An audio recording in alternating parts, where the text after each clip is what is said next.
قرآن پاک میں ایسے حیرت انگیز راز جسے جاننے کے بعد آپ بھی حیران ہو جائیں گے۔ تو آئیے وہ کون سے راز ہے، جاننے کے لیے اس ویڈیو کو مکمل دیکھیں۔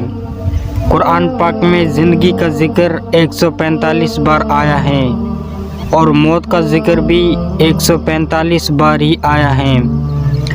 اللہ تعالیٰ نے قرآن پاک میں فرشتوں کا ذکر 88 بار کیا ہے اور شیطان کا ذکر بھی 88 بار کیا ہے۔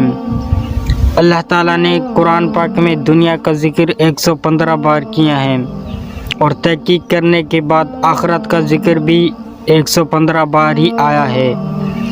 اللہ تعالیٰ نے قرآن پاک میں ابلیس کا ذکر 11 بار کیا ہے اور تحقیق کرنے کے بعد پناہ کا ذکر بھی 11 بار ہی آیا ہے۔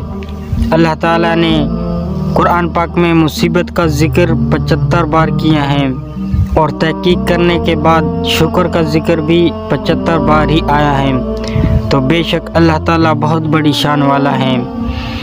تو ملیں گے انشاءاللہ کسی نئی ویڈیو میں، تب تک اپنا بہت سارا خیال رکھیں اور مجھے دعا میں یاد رکھیں۔